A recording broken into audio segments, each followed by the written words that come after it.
One of the best in the biz right here. Television credits include Logo TV, Comedy Central, anywhere from Providence down to what's the other town? Los Angeles. Retarded right now. P-Town to LA and everywhere in between. Give everyone applause. One of the best in the biz. Another dear friend. I'm so happy she's doing the show. It's Amy T. Give it up for Amy T.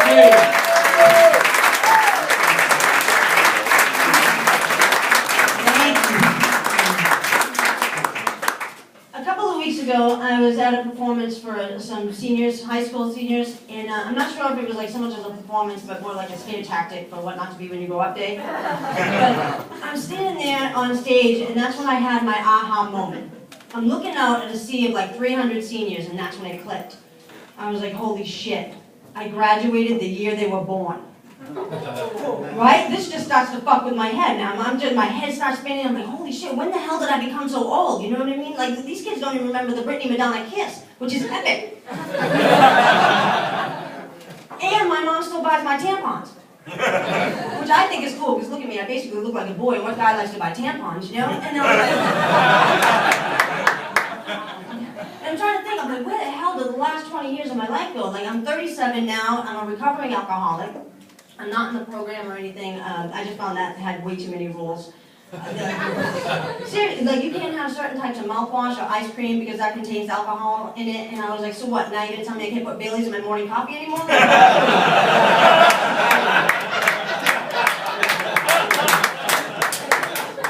One day at a time.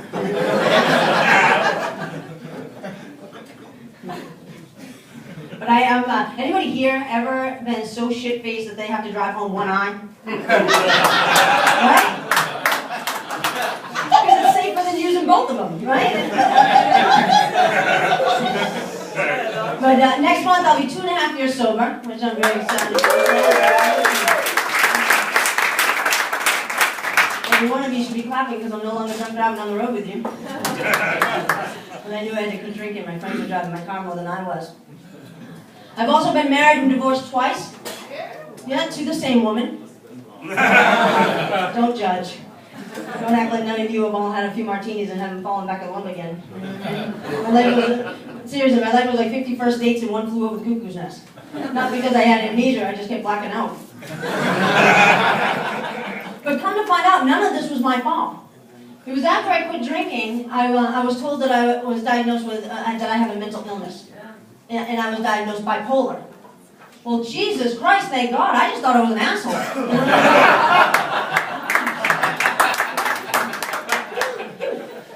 Bipolar is a mood disorder, if you're not familiar with it. So if you think of it like this, I wake up every single day partly crabby with a 75% chance of mood swings. Basically how it wakes up. And there's a lot of stereotypes and stigmas that go along with this mental illness, and I'm going to try to break and embellish every single one of them tonight. And I had a woman come up to me after my show one time, and she was like, Amy T, are you really bipolar? And I go, yes. And she goes, wow, you look pretty smart. I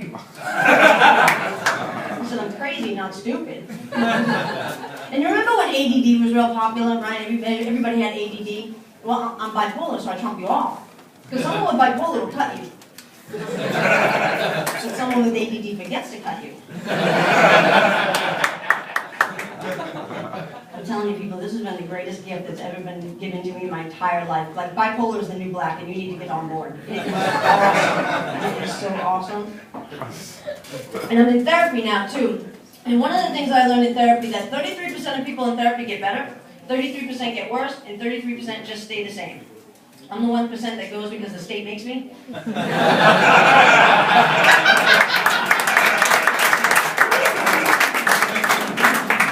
Pesky court order. Anyways, I was talking to my therapist about it, and I'm trying to understand like why I'm bipolar and somebody else isn't. And she was trying to explain to me it's because my wiring is off, and that there's a little bit of a disconnect. And that people with bipolar, that one of the characteristics of them is manipulative. I am not manipulative. I'm clever. Like if I ask you to come over to my house and help me with a do-it-yourself project, you can bet your ass you're going to be doing it yourself. You're just going to be standing there holding up the wall. A friend of mine asked me to move last weekend, and I was like, I don't think so. That could trigger a swing.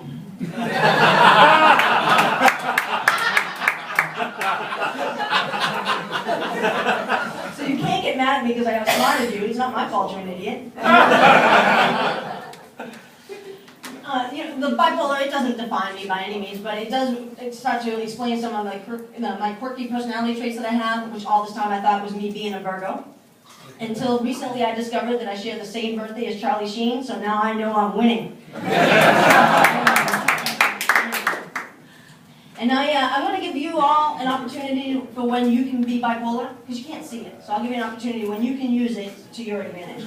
I was coming home from Los Angeles recently, and you know how like when you board a plane, everything's done in an orderly fashion, right? But when the plane lands and the fasten seatbelt sign goes off, all fucking hell breaks loose, right? So I'm in row 27 out of 29 rows, and I'm waiting to get off the plane, and the woman behind me bumps me. It happens, not a big deal in a 2x2 space, whatever. Next thing I know, she pushes my hips, and she's trying to go around me. So I move to the side and show her, there's 300 fucking people in front of me, there's no place to go. Where do you think I'm supposed to go, you know? So it's like, so I'm just standing there with, next thing I know, she reaches up over her, to get carry-on up over her head, and she nails me in the back of the head. At this point, I'm at the edge of fucking autism. Like, I am I just go off this fucking plane. So the only thing I could possibly think of, I do the other thing, and I pull a JetBlue. So I get on the microphone, and I was like, good evening, ladies and gentlemen. Welcome to Logan International Airport. I am bipolar. The entire plane just stops and looks back, right? I left my prescription that cost me $50 to check in my bag underneath, and I stay medicated for your safety. I was like Moses and part of the Red Sea and walked off the plane. Can't stand crazy, TSA. I hope I'm not making anybody uncomfortable up here, because I'm not going to go crazy up here, I swear to God. I am so jacked up on lithium. Jumpstart a car with my nipples. And,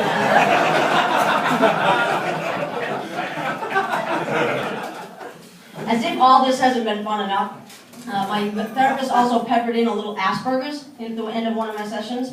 And if you're not familiar with Asperger's, it's just a very mild form of autism, usually dealing with social phobias and awkwardness, and that's why I chose to be a stand-up comedian. The only way I justify it is because I'm up here by myself, I guess. And but it gets confusing because I'm not sure who to walk for or what color the ribbon to wear anymore, you know?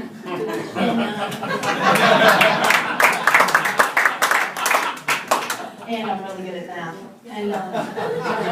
And that's what most people think it is, you know? And so I'm doing a show up in Keene, New Hampshire, like, way the fuck up there. And this guy just keeps heckling me, and he keeps calling me Rain Man, he keeps calling me Rain Man. And I'm like, what is your problem? I'm like, do you like numbers? He's like, yeah, Rain Man. I was like, oh, then let's see if you can keep track of these numbers.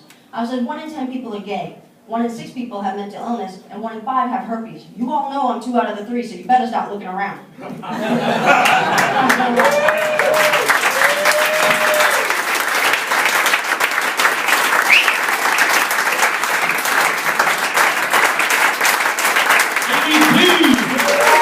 MVP.